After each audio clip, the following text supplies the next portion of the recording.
បាទសួស្តីអ្នកទាំងអស់គ្នាបាទជួបគ្នាជាមួយប្លុកថ្មីរបស់ខ្ញុំថ្ងៃនេះបាទចេញមកដូចរៀងស្រក់ទឹកមាត់បន្តិចហើយបងប្អូនបាទហើយចង់ដឹងអត់ថាថ្ងៃនេះបាទខ្ញុំធ្វើអីគេបងប្អូនហើយឃើញវីដេអូកំពុងតែបកញ៉ាំហ្នឹងបងប្អូនបាទថ្ងៃនេះគឺធ្វើម្ហូបពិសេសមួយទៀតបងប្អូនដែរម្ហូបពិសេសដែលមិនធ្លាប់មានគិតភ្លាមធ្វើភ្លាមតែហ្មងបងប្អូនហើយគិតភ្លាមធ្វើភ្លាមអត់មានរងចាំថ្ងៃស្អែកទេបងប្អូនហើយមុខម្ហូបខ្ញុំថ្ងៃនេះបាទគឺឆាងាវបាទហើយងាវឆាខុសពីគេបងប្អូនគេឆាងាវ7ទុំឬក៏ងាវឆាម្រះព្រៅអញ្ចឹងណាហើយសម្រាប់ខ្ញុំឆាងាវ7ទុំជាមួយគ្រឿងការីបងប្អូនបាទឆាងាវ7ទុំជាមួយគ្រឿងការីអញ្ចឹងខុសគេបន្តិចបងប្អូនបាទហើយរបៀបឆាងាវ7ទុំជាមួយគ្រឿងការីដូចបងប្អូនដូចយើងចេញមកដងដំបូងថាយើងឆាងាវ7ទុំអញ្ចឹងណាបងប្អូនបាទយើងដាក់7ទុំដាក់អីរបស់យើងហើយយើងក៏ដាក់ជាមួយនឹងងាវរបស់យើងឆាចូលគ្នាតែហ្មងណាបងប្អូនបាទដោយរបៀបដែលយើងឆាងាវ7ទុំអញ្ចឹងបងប្អូនប៉ុន្តែខុសត្រង់តែថានៅពេលដែលយើងដាក់ឆុងងាវដាក់អីហើយយើងដាក់អំបិលប៊ីចេងប៉ុន្តែខ្ញុំសម្រាប់ខ្ញុំគឺប្រើជាមួយនឹង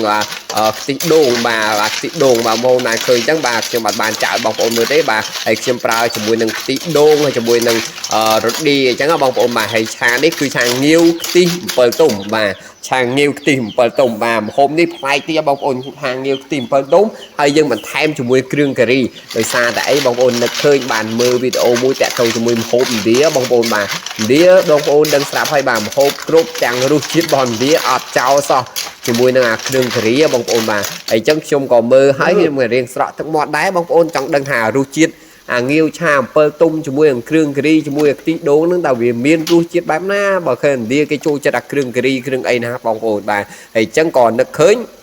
ក៏ទិញយកមកដាក់មកបងប្អូនបាទហើយងាវនេះគឺទិញតាមផ្លូវទេបងប្អូនមិនដឹងថាងាវលក្ខណៈថាងាវធម្មជាតិឬក៏ងាវចិញ្ចឹមណាបងប្អូនបាទប៉ុន្តែតម្លៃវាត្រឹមតែ8000រៀលតែប៉ុណ្ណោះបងប្អូនប្រហែលជាងាវចិញ្ចឹមហើយបងប្អូនមិនមែនជាងាវធម្មជាតិទេបងប្អូនបើងាវធម្មជាតិតូចបំផុតក៏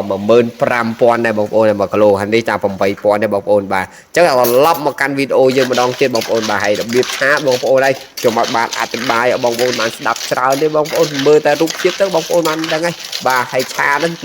ដូចបងប្អូនបានឃើញអញ្ចឹងបាទប្លែកខុសពីងាវឆា7ទុំធម្មតាអានេះងាវឆាគ្រឿងការីបាទ7ទុំគ្រឿងការីបងប្អូនរៀងប្លែកគ្រាន់តែស្ដាប់មកដល់បងប្អូនបាទប៉ុន្តែនិយាយពីថារសជាតិវិញបងប្អូនអើយគេទទួលយកបានប៉ុន្តែយើងទទួលយកបានដោយសារអីចំណងចំណូលចិត្តរបស់យើងម្នាក់ខុសគ្នាដល់បងប្អូនអ្នកខ្លះពេលដែលគាត់ឆាងាវគឺគាត់ចង់ឲ្យនៅឈាមស្រស់អីចឹងណាហើយសម្រាប់ខ្ញុំអត់ទេបងប្អូនឲ្យយើងឆាជាមួយគ្រឿងការីចឹងឲ្យវាហាមាត់ឲ្យច្រើនដើម្បីឲ្យអាគ្រឿងហ្នឹងវាចូលជាមួយនឹងសាច់ងាវហ្នឹងស្ដុកដល់ដិតដល់ឲ្យវាញ៉ាំទៅវាដិតមាត់ចឹងបងប្អូនបាទហើយឥឡូវយើងមកដល់វគ្គញ៉ាំហើយបងប្អូនបាទ